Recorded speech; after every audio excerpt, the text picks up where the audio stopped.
All right, party people, just making sure I get some things checked out. And let's get started here in a second. Sure our chat's loaded up.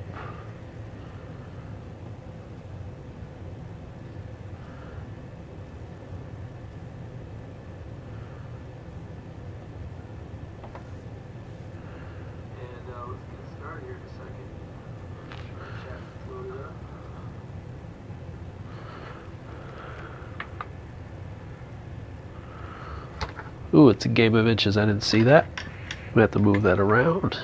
Move it up a little bit.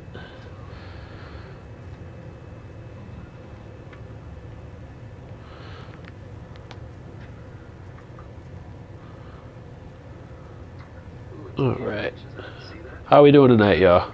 Sorry about that. Get this together. Of course, when you see it live, of course, things don't go your way, right? All right. Hello from Ontario, Canada. All right, hey, you got some great game designers and publishers up there. Of course, when you see it live, of course, things don't go. Mr. Spectre, welcome, welcome, welcome. Hey, Mr. Spectre, how you doing tonight? Hey, everybody, thank you so much for joining me. My name is Jeremy. People know me as Jambalaya. Or you don't know who the heck I am and this is the first time you're hearing of me. That's just fine. What I do here on Board Game Revolution is I'm a Vanguard, and what I do is talk about board games. Every week I'm going to come in and I'll feature some board games that are currently out or coming out soon, to backers, games that are about to be reviewed, games that I've been sent to review, things like that. So you will see coverage of a lot of different things. Usually I post them a week ahead of time or a couple days ahead of time so you know what you're looking at. Tonight is very different because we do have a game later on that will be part of a giveaway. And it requires your participation. It requires you to leave a like and also comment during the stream. So please pay attention and you know, be a little interactive because I like interaction anyway. I'm an only child. I like to be part of the conversation at all times. All right, so has anybody ever heard of Rise of Tribes?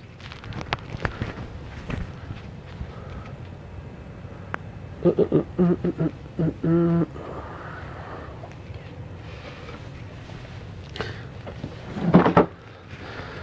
heard of this game here, Rise of Tribes by Breaking Games? So Rise of Tribes is basically a tile, it's a resource gathering game. It's got set goals. It's got all kinds of stuff. The dice, there's a dice kind of movement thing based off of dice placement or whatnot. Very easy game to learn, very quick, 30-40 minutes, plays 2 to 4 players.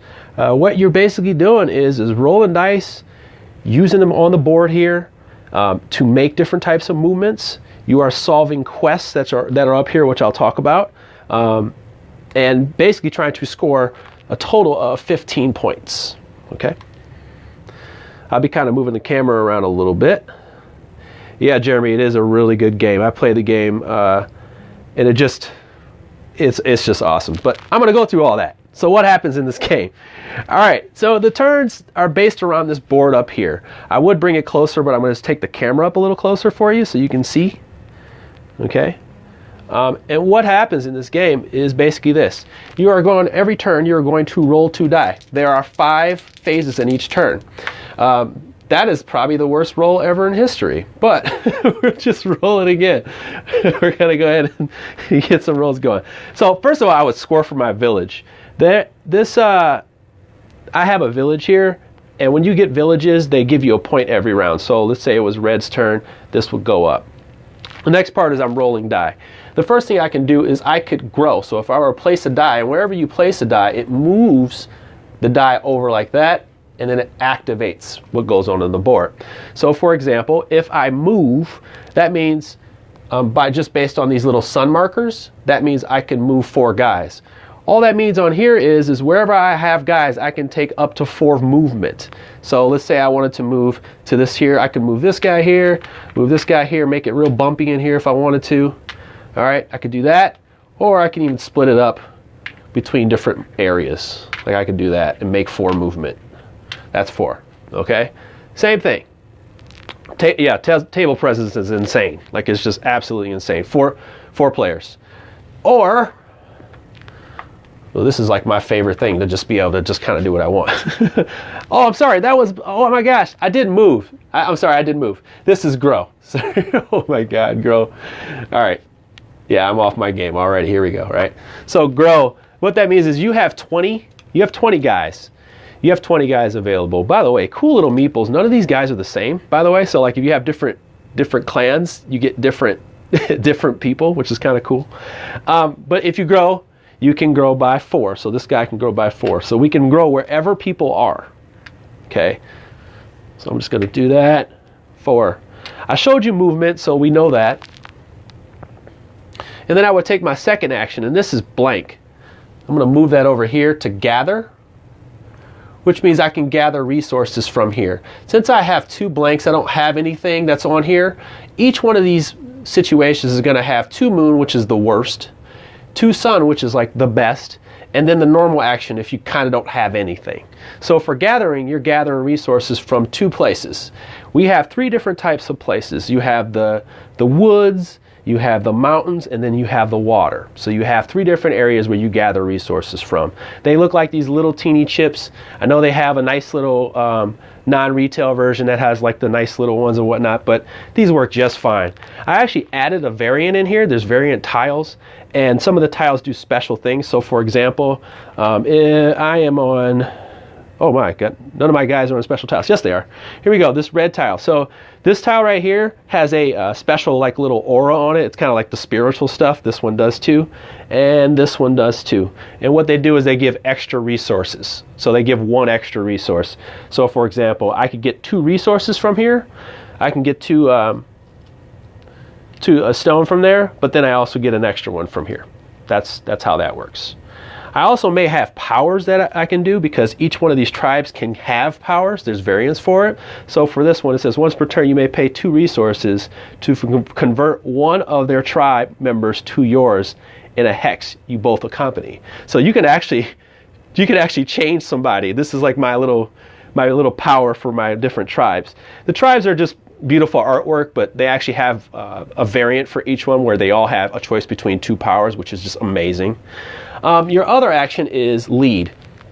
Lead is how you make the gold cards for your hand and how you have innovation for the game. So for example, you all have a deck of I think about 20 cards. Okay, so these cards that you're looking at here, this is a gold deck. Everybody has a gold deck. No, solo's not available, but I think there is someone working on that right now. I'm gonna have to keep my ears to the streets. I would love to know that. More than likely, if it was solo, it would be this would be the same setup, and it would be with restricted tiles, and it'd have like AI cards where they would just move every round. So there you go.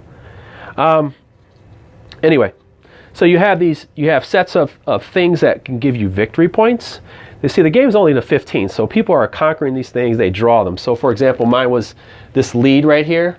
So I'm gonna go ahead and move that. And now I can take 3 of these, so I'll take 3 from the top. 1, 2, 3.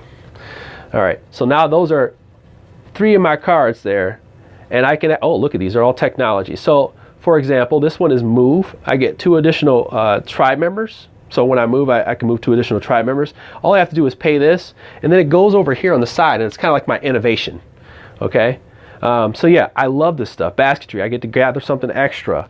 Grow, I get to add 2 additional tribe members. So there's things like that, and then there's also these like dominating areas. Pretty simple stuff. Nothing about this game is like super hard. It's actually just a lot of strategy and infighting. And let's just get to a couple things that are small. When you roll doubles of the same thing, events come up, and these events are really cool. So let me get that tight. I'll bring some of these over here. All right.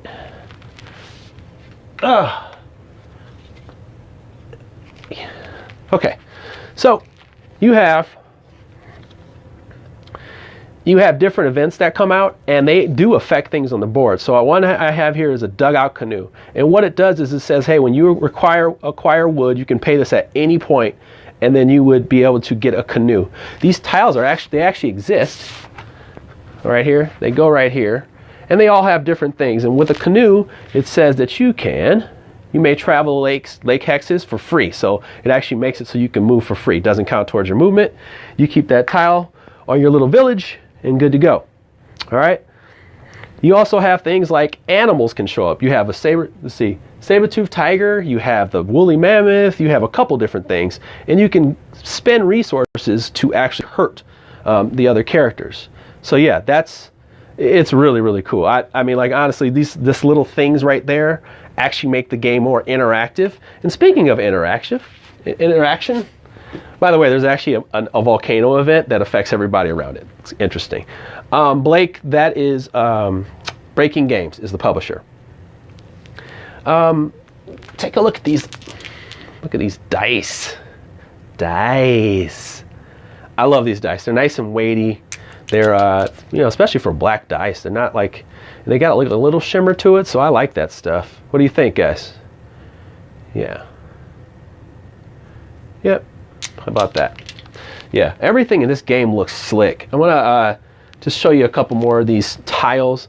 Like if you shuffle these in there, the board gets bigger for 3 and 4 players. But you have tiles like this where you have to have more than 3 guys on here in order to actually retrieve a resource. This right here hurts people if you're near it. It actually does something to everything around it. This holds resources, and then it collapses and becomes a mountain. This is if somebody's fighting you and there's one guy left. They die. You lose with some of your troops. And speaking of which, there is fighting in this game, and it is the most non-vicious fighting ever, but it does happen.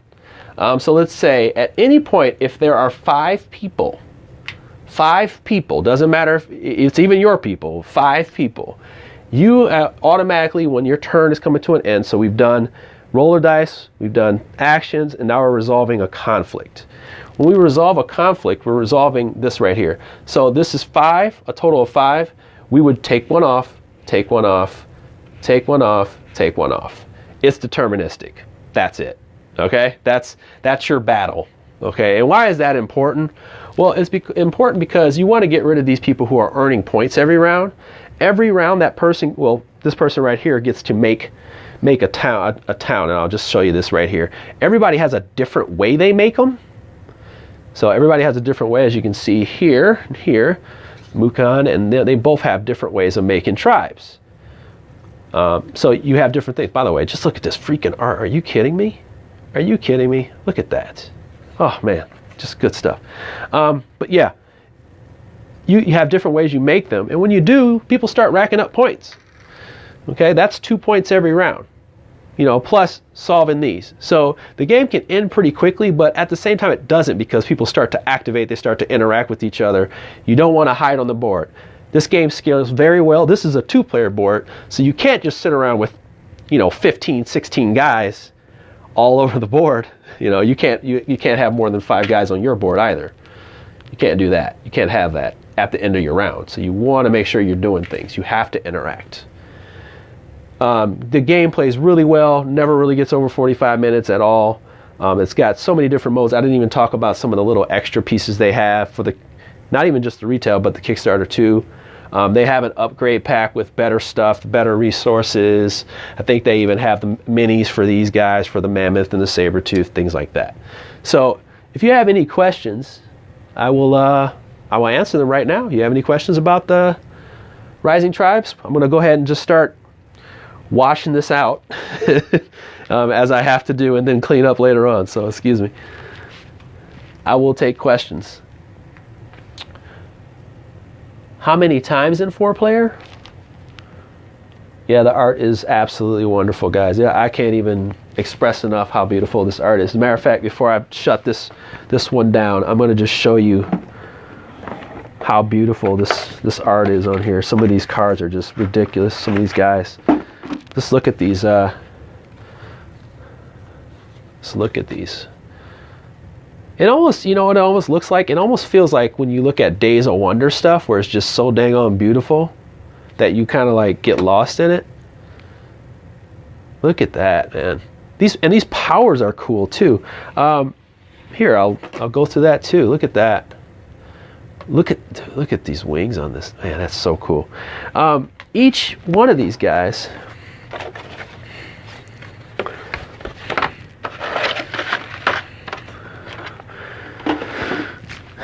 Each one of these guys also has their own powers. So like the Daba tribe has a trading ability, but they also have a crafting ability. So you have two different types for each character. Okay, so you have two different types you have to choose before the game. So once again, replay value is out of control, and that's for each one, two different sides, each one.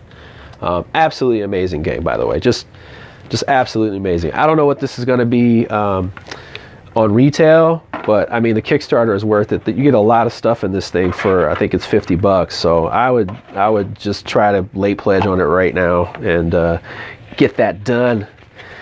Help my boy Peter out, Mr. Vaughn out. I like this game a lot. All right, any more questions? I'm about to hard wipe this real quick. You said it scales to what you recommend just for 2 players? Yes, I would, because this board that you're looking at here is small, and you could, as you can tell, it gets real clouded real quick. I mean, even if I just throw some guys on here, there's 20 guys a piece. You can only have 5 guys on each tile, so there has to be conflict. There has to be easy conflict. So there you go. I mean, like I would say, Bryce, that's kind of how I feel about it. And the events also make you do things that you have to interact with each other too. So there's a lot to it. You know, there's a lot to it, and you kind of get a little greedy. You have to be a little greedy in order to kind of win the game. All right. Well, if I was doing a video for this tonight, I would say buy the hell out of this one. I like this game a lot. This one's staying in the collection, and I'm getting the upgrade pack. Got to be kidding me. This game is beautiful. All right. You know, I think one thing about Rise of Tribes was when I saw this last year, it was part of, I think, Indie Game Alliance at the time, and Breaking Games picked it up. And you know, sometimes this is one of those situations where you have indie games and they kind of go to the next level. And I feel like this game right here it paid off. You know, like some games do pay off, and they take a while to pay off, but this one was in development for a while and it paid off, and it's beautiful. You know, it's one of those games you get hype about, and eventually you get it on your table and you go, hey, wow, this was really good. And this is one of those games, it's not like super strategic, it's just very inviting. You know, now, if I could say that, it's very inviting. It's not super heavy strategic. It just has that fun factor to it. It's a fun factor game. All right. I'm trying to put this away. We're on a live stream. Let's go. All right. All right. So, what is your current favorite game, guys? What is your current favorite game? A game that you is like your current at the moment. Maybe you bought it in the last month or two and you're just jonesing over it. You can't stop putting it on your table. What is that game?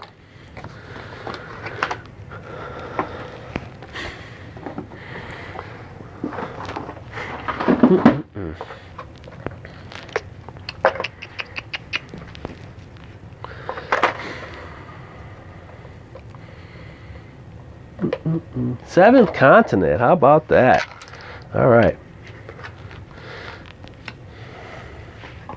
Here we go. What else you got? Let's see. Zombie Sign Green Horde. How's that going?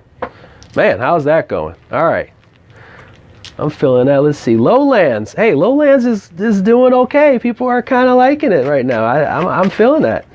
I'm feeling that. I'm feeling that. Let's see. I feel like I kind of missed out, and then I feel like I don't. I'm on a fence right now. I'm on the fence. Let's see here. You're probably thinking like, what the heck? This wasn't on the picture tonight. This wasn't on there. Yeah, it wasn't on there. I love this game. I want to show it to you. Let's see. We got some of these mischievous cards in here. What else we got? Dice Throne. See, late pledges for Dice Throne still open. Still open. Get on it, Dice Throne Season 2. If you don't know what it is, you better get learnt. I can tell you that. You better get learned. Let's see. All right, here we go. Has anyone ever heard of trash pandas? Or you've heard the term trash pandas? I don't know. All right, here we go, man. Trash freaking pandas. How about that, huh? Let's see. All right. Yes, Thomas, you can get the upgrade pack from them right now. Okay. So I'm not gonna go through too many rounds of this at all, but this is a fun game. This is a very, very, very fun game. It is a push your luck set collection game. It is called Trash Pandas. Now this is by Mike Eskew. He's a really good guy. I used to kind of play test for him a little bit, and he was great. And he has this little game. It was on Indiegogo, and then it finally got picked up by Game Right Games, and you can get this now. He actually immediately was selling it, but Game Right Games now picked it up. I'm pretty sure it's Game Right, and it's like 10-15 bucks. It's great. Why is this fun? It's easy set collection. By the way, thematic as heck. You are basically trash panda raccoons, and you're doing some set collection stuff. What happens is in this game, you roll a die. You get a result. So for example, this is stash. You get to stash some things in your hands. Okay, so you get to stash them and put them in your tableau area, or you get to take the cards in your hand if you want to. So for example, I stashed some cards. I put them down. Fake put them down. I get to keep that token. Now I can keep rolling if I want to. I'm going to keep this one. This one says I can either stash and put it in my hand or keep it to my hand. All right, or draw two cards. Sorry, or draw two cards. I'm going to keep going. All right. Ooh, wait. Ooh, yeah. Steal a card from my player's hand. So I have all these things in my hand, and I can keep going or press, or stop right there so I can take the actions. Well, if you ever play a game with me, you know I'm rolling. So, oh, hey. All right. So, so this is exchange. So this means I can exchange for another thing that's in there. Take a token that's still remaining. So I'll take that one. So I can draw two cards. All right. I can stash two cards. So that means I can put them here. So if I had something I wanted to put here, that kind of thing. Yeah. No, trash panda raccoon. I know. It's ridiculous. But yeah, it's an easy set collection game. And of course, if you press your luck and you roll the same thing, you bust, and you don't get to do anything. The cool little parts about this is the player interaction. So if people are trying to steal stuff from your hand, you play the doggo and they can attack your hand. Okay. If a player tries to steal something from you, they can't steal. The kitten will let you steal. Okay. You have the shiny fork. So since pandas don't like trash pandas don't like shiny forks, you steal stuff from them. It's absolutely ridiculous. Yeah, you can play these cards from your hand. It's just a really good fight me, I fight you. I play it with my 6-year-old. I play it with friends at work. High play interaction, fun, perfect size. Yes, it is a perfect bar game. It is in my backpack most of the time. So yeah, I just wanted to show that little filler for the stream. I know you guys are here for the big guns and stuff, but it is a perfect bar game. It is like a perfect game. And anybody can learn this in maybe 2 minutes. It is that easy to learn. All right, what's next? All right.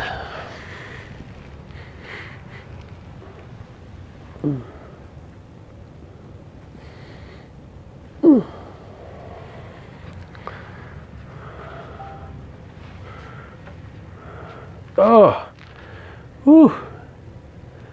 That was not easy to pull off. All right.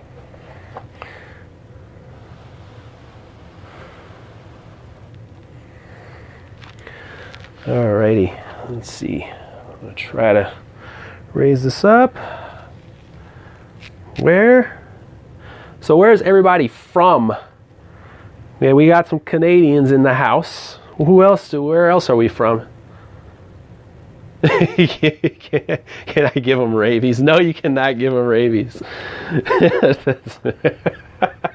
Like, nothing makes a person sound more mad than hey, can I give them rabies? No, you cannot thematically give someone rabies, okay? Oh my goodness. Let me get You've gone a little too thematic with that one. Whoever that was. Can I give him rabies? All right, let me move this out of the way because I think this will just work better that way. Does anybody know about the world of Numenera books? This is what this game is based off of. It's a world. I'm assuming that's an RPG world of some sort that I've never heard of it. So I'm working off that knowledge. Houston, Central Illinois, Australia. Welcome.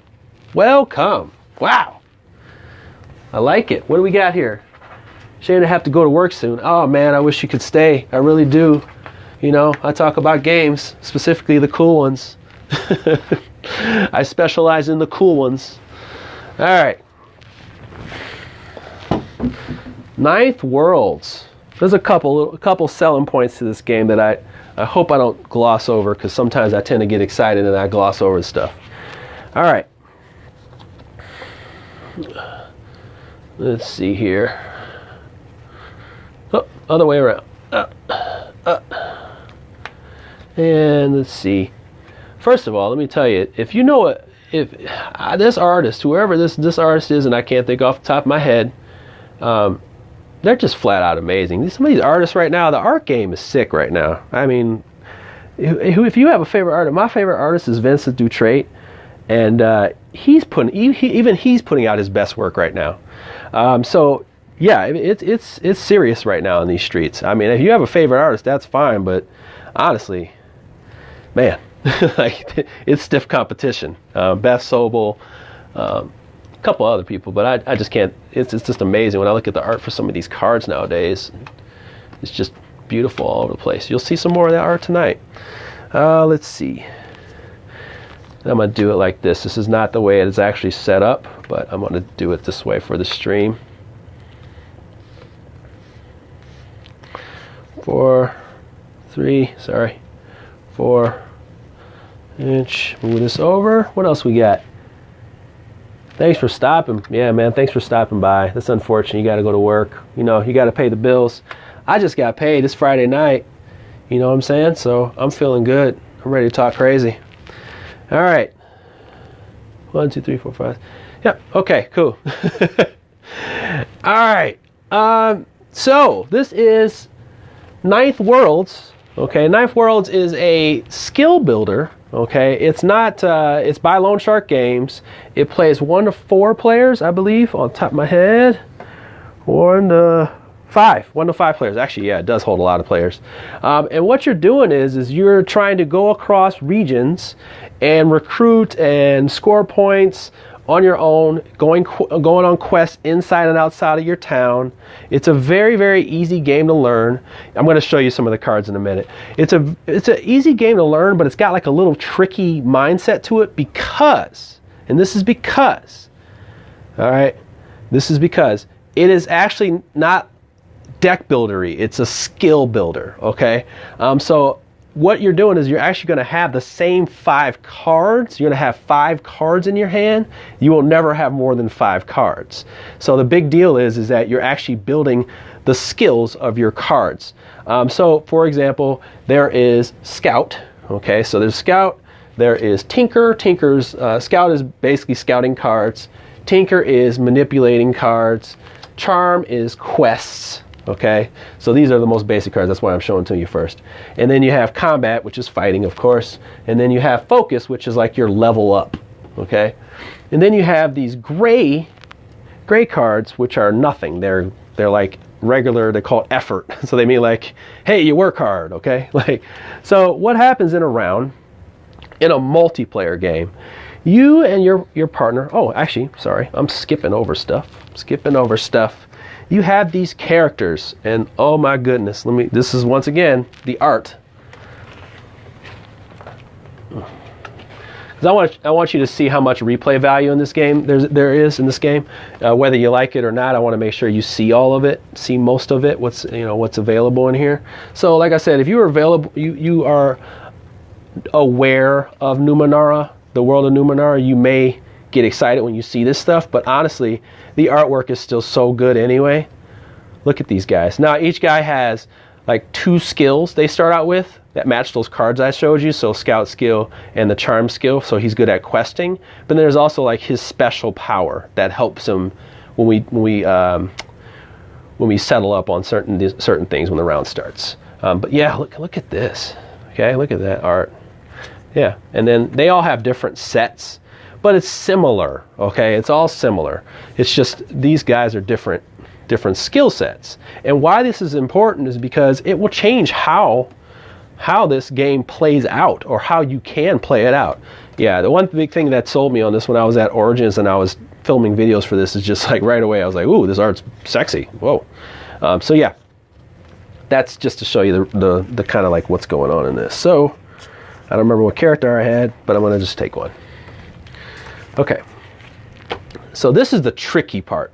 I kind of call this game it's a co-op competitive game, because it just seems like it shouldn't be competitive, but it is. I'll show you why. Every round you have these like little sheets that you have, like, so you hide your stuff under your sheets, and you will go through each phase. You will go through each one of the 5 phases, and you will have to like bid for that phase to go first. So for example, you have multiple cards in your hand. These are the only cards you can use for the entire 5 phases, okay? What you're bidding on is to manipulate these cards and interact with them. As you go through rounds in each region, by the way, they have 9 sets of these regions, okay? So there's actually 9 sets of these 5 cards. You will have different things happen. So that will actually change how the rounds play out. And you'll go 1 across and 1 back up. But you're actually bidding for each phase to do something. So you would actually straight up put the cards under like this and add up your scores and unveil them, and you would add up your scores, and that shows who goes first. This is important. Why? Okay, so for the first phase is the scout phase, and you're marking cards. What marking means is you want the right to mark a card out in the wilderness. This is your town where you can manipulate and kill anything. This is the wilderness where you have to go out and scout and mark cards before you go out and take them out. Okay, just so you can get an idea what these cards look like. Yeah, these are beautiful too. All right, I'm just going to show you some of the art on here, but look at this. Like, I love the action art on here. And unlike everything, doesn't have to be fighting in order to be cool. It just has to be like pretty. It's just pretty. I'll just show you some of these cards. But this one right here is a charm card or a quest card. This one's green one I showed you here is a cipher card, and cipher cards give you kind of like extra powers and things. You use them to help with combat. You use them to get more cards. You use them to get extra skills. And then of course, when you fight monsters, you fight the monsters at this level, and then they give you this amount of points. The points are actually tracked on here, which is the board. The game, this board right here, this is actually part of the box, is the point board. Okay, so it's pretty crazy. Anyway, so let's say it was the scout round. Scout round is the first phase. I would want to bid at least my purple. Okay, it's worth that. But if I want to bid other cards, I can. It's just that when I bid these cards, even if this is a combat 2, it's worth 1 because it's not in the correct phase. So this would be a 1, 2, and a 3. This would be a total of 3. And then that other person, let's say they bid 2. Okay, they just bid 2. Well, that means I go first, and I can mark cards and claim cards for future rounds. What that means is I'm betting on, so when I get to the later the combat phase, I can actually interact with them. Now, I'm not going to go to a total walkaway overview of this game, because it does get kind of complicated, which is good. It does have a thanky feel to it, but ciphers. So let's say I have a cipher in town. During that phase, I can play green cards or any cards to do that. It's just that I'm going to lose out on my 5 cards. That's the thing. I'm going to lose out on my 5 cards. So you got to power up these cards. During the combat phase, I would pay red cards or effort or anything I wanted to resolve these cards. Okay? Well, I'm not getting any... Am I live still, or am I... Okay, sorry. All right. Sorry, I'm getting stuff in my chat. All right. Can you guys hear me? I want to make sure I'm not deaf here. Okay. Where was I at? Yes. Okay, so I was in the claim phase. Claims are quests, and this is kind of a neat little thing about the quest. When you do them, you actually have other little assignments. As a matter of fact, I should probably pull one out that has multiple assignments on it. Look at that card. Jesus. Woo. Woo. All right. This is just some beautiful art on these cards. Let's see. Looking for one that has multiple tiers, because some of these quests have multiple tiers. All right. This is one of my favorite ones, by the way. It looks weird. I like it. All right. Anyway. So you have ones that have tiers. So let's say it's during the claim phase, the charm phase, and you pick this one up. This would stay in your play area, but you have to fulfill requirements. So yes, you pay 1, you would get the 1 point, but you have to start fulfilling specific things in order to do this. Hey Joshua, how you doing? You have to fulfill this to go up to the next tier. And when you go up a tier, you just place this on there and you go up your tableau. And then when you fulfill it again, you get more points and you go up your tableau. So there's a lot of different ways to score points in this game. You can fight beasts, you can complete ciphers, you can claim stuff out here in the wilderness. And then you also have focus. So the last part of your round is actually paying with your remaining 5 cards to level up. So if I want to level up an effort card, which is basically, like I said, the general card, I would just pay 1 effort. I pay 1 effort and I can change it into any one of these. Like I can change it into a level 1 combat. I could change it into a level 1 scout. But then let's say if it was this combat 2 and I wanted to level up to 3, I would have to pay 3 points of, let's say 3 points of focus, or a combination of 3 points to make it work. So this is a really interesting game. It's different. I would say the first detractor of it will be people not being able to wrap their head around that skill building versus versus regular deck building, because you're never going to not have 5 cards. It's just 5 cards. It's a really tricky idea. So yeah, interesting game. I hope I explained it a little well, but it's hard to explain in like a condensed amount of time. Basically, you're building skills, choosing whether you'll go out to the wilderness or fight in your town. Claiming cards is a little bit different than actually doing things in your town. It's a little bit more difficult to get to. And then you're going through, you can play it short, you can play it long. This one is 9 phases, you can do 5. Oh, I should talk about the co-op in the solo. Sorry, Lord. You guys know me. Hey, solo. Hey, co-op. Okay, in the solo and co-op game, not much is different. You're actually trying to score together. You're both trying to reach goals together. And you remember what I was saying, hey, this really feels like a co-op competitive game. It's a little bit backwards because this just forces both of you to score points. So in the co-op mode, you're really just trying to hit point thresholds together. And if you don't pass them together, you lose. That's it.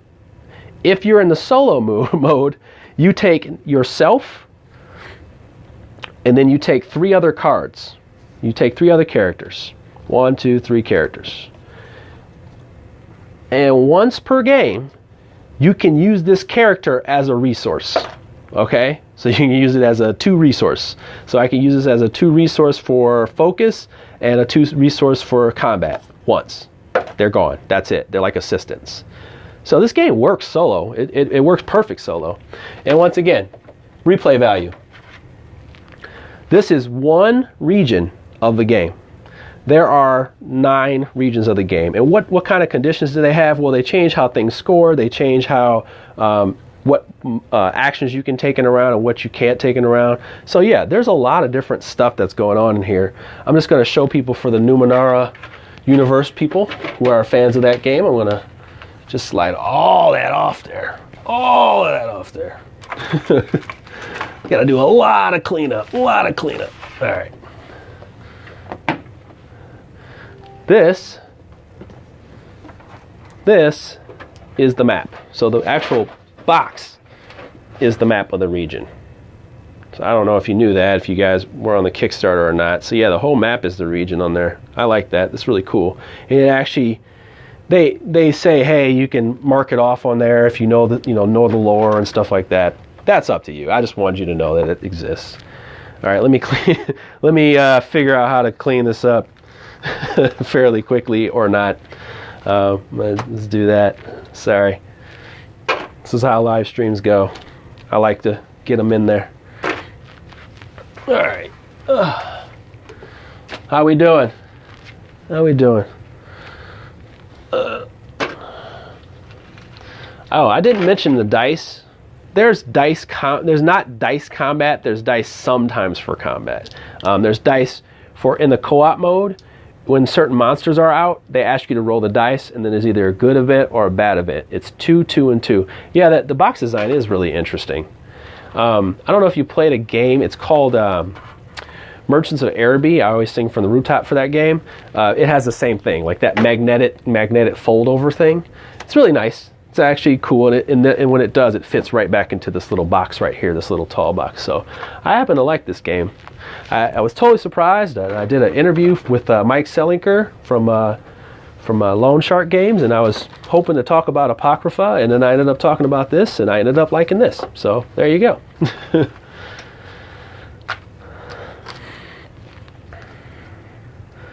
Let's see. I like the box and closes like that. Yeah, okay. To each their own. I always say sometimes people think that's just icing, you know, frosting, as I tell people, and I don't like frosting. I like frosting. If you got good stuff, you got good quality components, I'm down with that. All right, let's see. Let's get all that out of the way. Out of the way. Clean that up on your own time, right? Okay. Oh. All right, let's see. I will be right back. Let me go grab this off the table. I forgot to bring it all the way over here.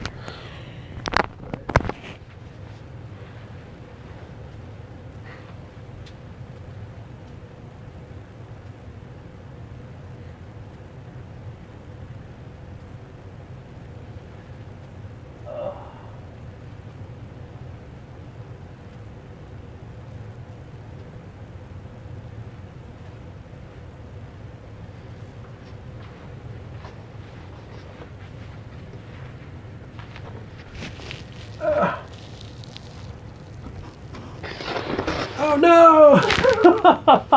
Oh no! Mr. Bill style. Oh no! Alright.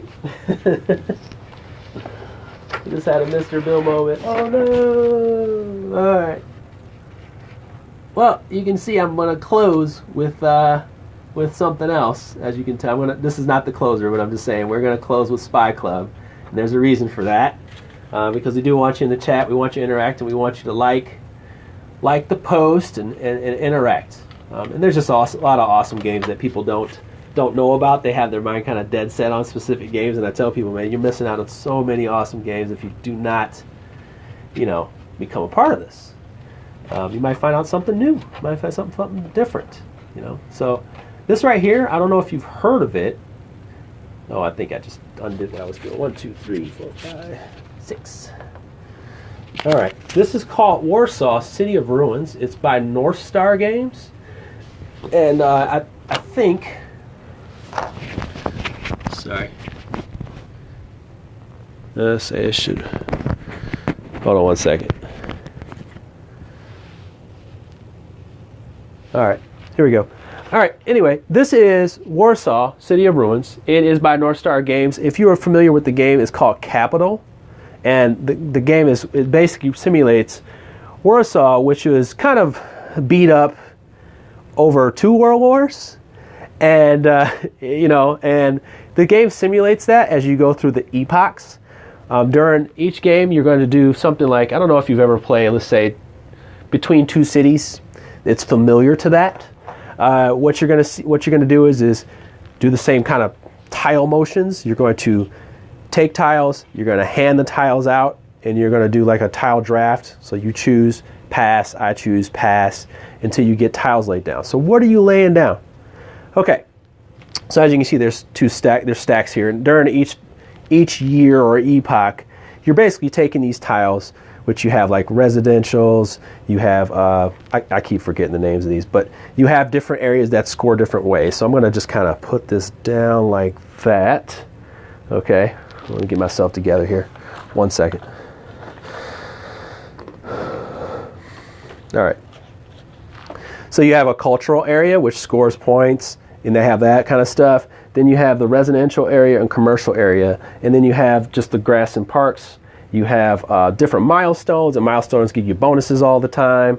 You have all kinds of stuff in here that scores. And it's basically one of those tile laying games where everything triggers, and this is why I like it. So for example, I'm just going to kind of play through this. You can play a tile and you have to pay for it. So for example, I have this right here. I will pay $3 for it, and then every round I will score 1 point for it. I will place it here, and you can either have a 3x4 or a 4x3.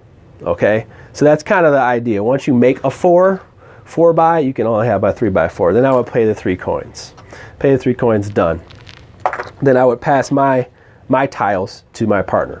He would pass, I guess, tiles to me, right? So then I would do this. You want these two next to each other because residentials and commercial areas make sense thematically. You want residentials and you want these two next to each other because people need stuff to buy and they need to be near it. So what you would do is So what you would do is maybe place it right here. So one thing that people don't, and this is a big rule thing, is when these two are continuous together like that, it just counts as one. Okay, so that's just a kind of overview. I'm not going to sit and dwell on that stuff.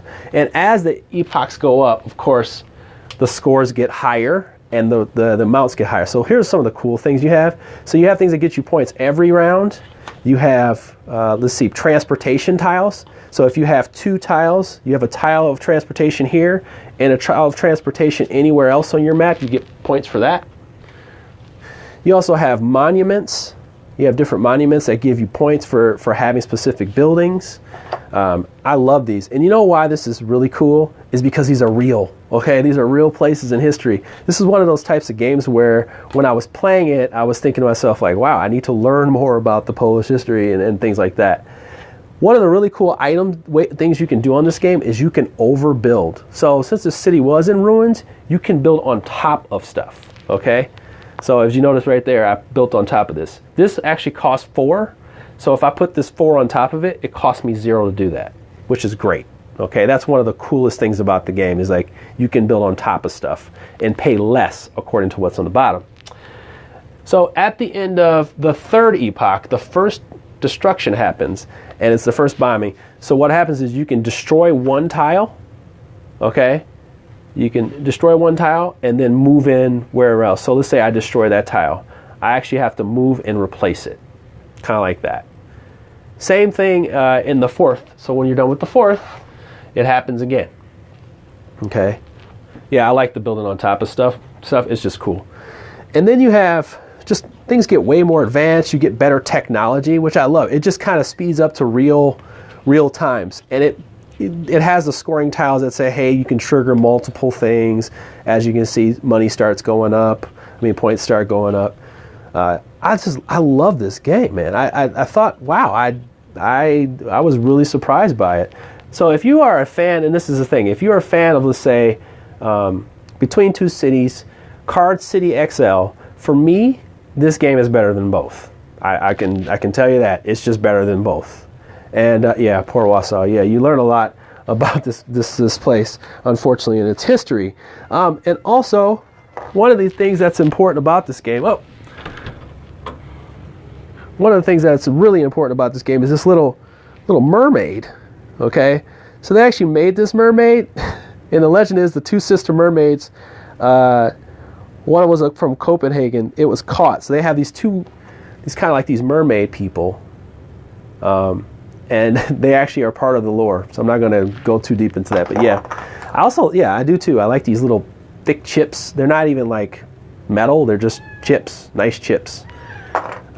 If my new cat joins the pod, joins BGR Live, I can't help it. It's a brand new cat. We just got her today. So him, I should say, today. His name is Leo.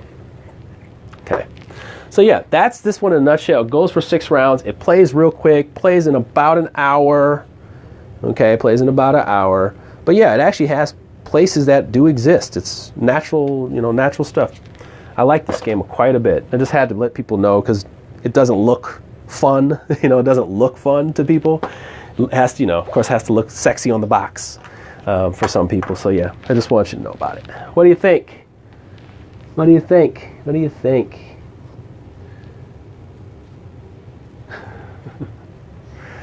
Let's see. I'm going to move this off and bring out... Yeah, thank you, man. Thanks a lot. My wife, she was at home all week, and she just decided now she wants a cat. So there you go. She was at home alone too long, and now she has a cat. So we brought home a cat. All right.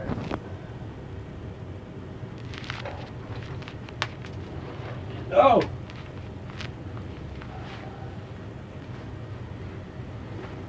All right.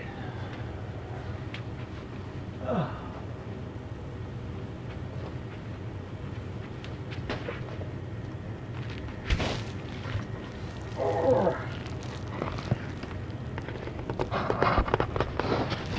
All right.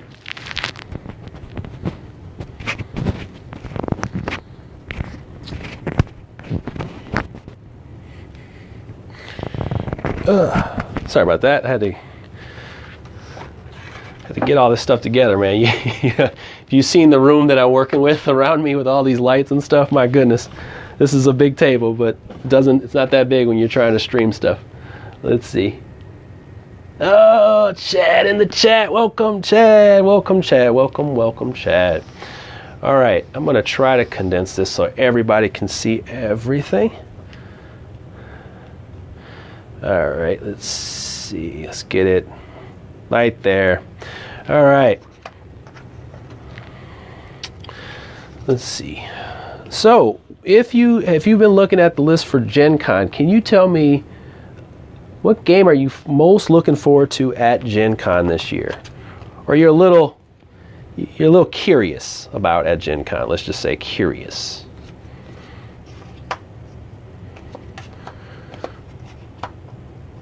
I can tell you one game I'm curious about.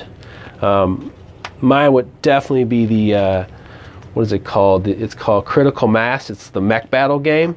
I got to see that one and shoot some footage for it, and I was like, give me that, please, please. So, could you just give me that right now? So, yeah, it's like a mech battle game, a card battle game. So I'm down for that big time. All right, let's see. All right, we have Spy Club. We have Spy Club. Anybody back Spy Club? All right. And so I'll just kind of preface this here. Spy Club is a game it was Foxtrot, and then I think they partner with Renegade Games, and it plays 2 to 4 players. It is a detective game, all right, where you are playing little kids, kind of like the Bloodhound Gang, Ghost Rider. You're trying to get clues and solve different aspects of the clues to solve a case. Now, the game is sold as a mosaic campaign game, so what that means is you can make the game play different every time. Basically, the game is resolved differently every time. I'm just going to give this here. And there's a campaign deck.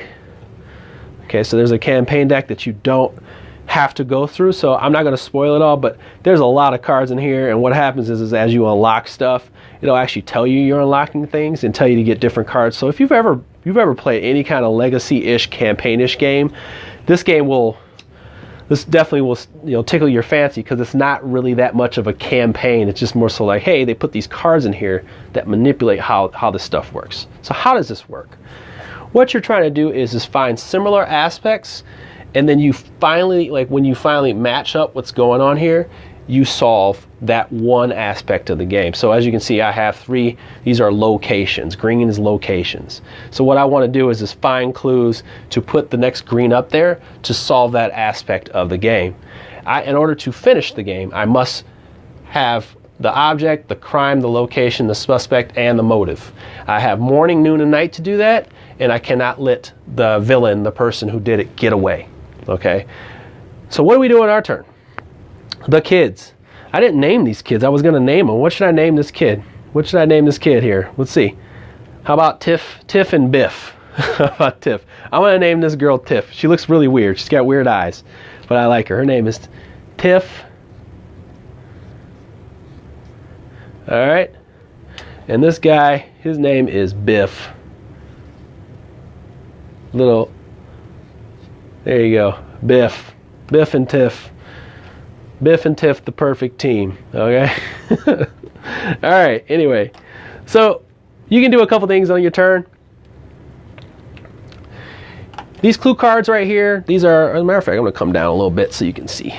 Okay, so they have these clue cards. The clue cards have two sides on them, and you can do one thing, and it's called investigate. And investigate means that you can search through your hand. This is like your hand. You can flip as many cards as you want, okay? And the reason why you do that is because you want to see how things are matching up here and matching up with your friends. So that's one of the motions you can do. It helps you find where the colors are so that you can get to them. Another one is a shift focus. So shift focus, this is where you are currently. So you shift over to where it's comfortable for you. So I'm going to show you what that looks like in her hand, in her hand over here. If she were to shift focus, which is one of her 3 actions, she would get ideas, and ideas are like currency for the game. She would get one idea and 2 ideas because that's how many she has in her hand. So I would give her 2 ideas. Okay, like that. Ideas are a currency to exchange between 2 people. So here's an example of how you can work together, because this is a cooperative game. If both of you have your focus on the same thing, on the same color thing, you can trade. You can trade cards. Maybe you want to trade cards. You're like, I want this orange here. You know, we'll start working on that. Maybe you want to exchange ideas. So you may want to help that person get ideas. Okay, that kind of stuff. You can change those freely. These are all actions. You have up to 3. You don't have to use all of them. Confirm means you are basically trying to solve something. So let's say I confirm is one of my 3 actions. I do that, and then I look up here, and wherever this is, that lets me know I have solved it. Oh no, cat's on boards, cat's on boards, my new cat, Leo. All right. All right. Anyway, sorry, that was the first time she's done that. Welcome to the family. Okay, so since this is actually matching up with here, I have solved that aspect. I can put these all away, and then I know this is part of my case. Okay, so now I have that. Now I just need to solve this, this, this, and this. All right, so now I just need the motive, subject, crime, and an object. I have the location.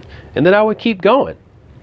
Scout ahead. Now I can pay these to buy specific cards, and I want those specific cards for a reason. They will help me get directly to what I want. So maybe next round we start working on this. I'm going to take that for my 3rd action. Now I have a couple things that I can use. Just so you know, if I want to confirm, I can solve 2 of these at once by paying these. So if this is 0, and then I can pay 1, 2 to get to here. That's kind of how it goes. There's also these little things. These are like distractions. So I know, Cat. This is these are distractions.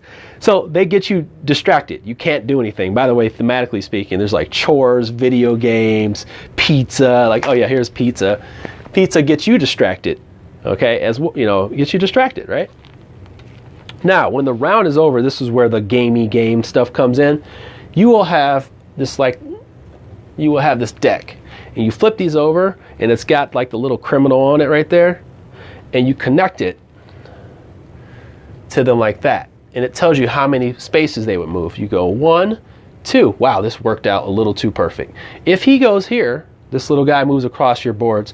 If he goes here, the criminal goes here, and they go to and this is actually a weird optimal situation. If it goes to gray, then nothing happens because he's distracted too. He's got chores to do too. You got chores to do.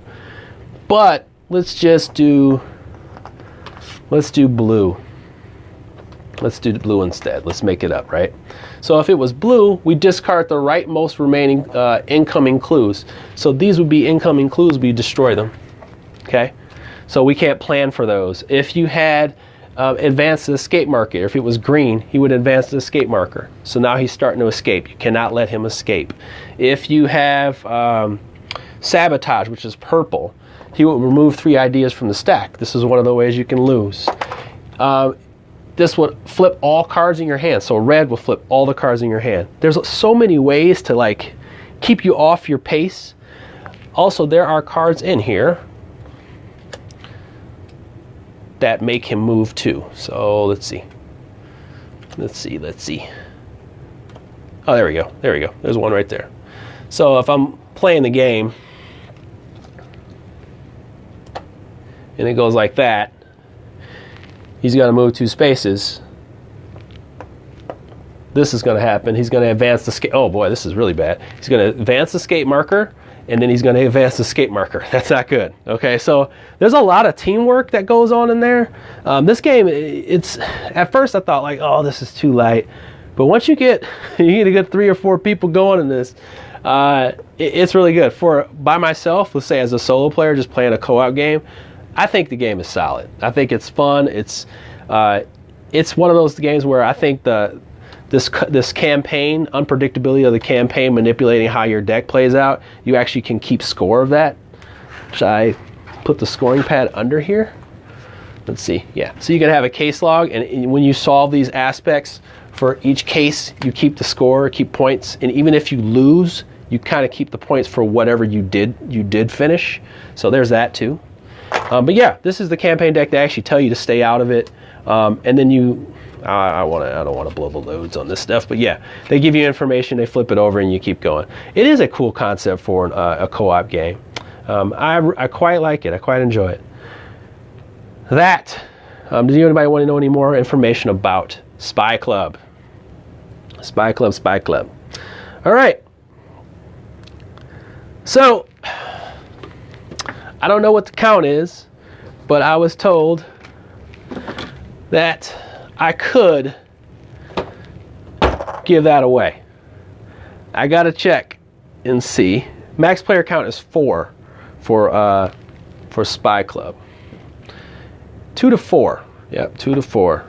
And it's about 45 minutes-ish. I would say you can get to an hour. Yeah, I would say, let's see. Yeah, they say 45 minutes. I'd say it could get to an hour if you got max player count, but honestly, yeah, it's a really good game. This right here is an extra copy I have, and I do not like having extra copies of stuff, and why don't we do a giveaway for this? So what I will do is make sure you do leave a like, make sure you do leave any kind of reactions or whatever, and I will look through the comments, we'll see who was here, we'll see who was interacting, and yeah, and we will give away a copy. Please stay tuned for more of these BGR things. I'm glad you guys came out and stuck around with me for a long time. It takes a lot for me to prepare for this stuff, so it's just good to see that people hang out. I don't care if it's 1 person or 10 people. Please stay tuned to BGR Live. This weekend, I think we have an unboxing tomorrow for Trials of Osiris, which is an absolutely amazing game. I own it. I own it myself. I love this game. It's a really good game. It's coming out. It actually should be out soon if you're a backer. So yeah, pay attention to that. And I have a whole bunch of stuff in the background, but I'm not going to pull it out because I don't want to blow the whole thing. A lot of Kickstarter stuff coming up. Live plays coming up. So please stick around. I will let you know soon who won this. All right? So thank you for your time, and you have a great night.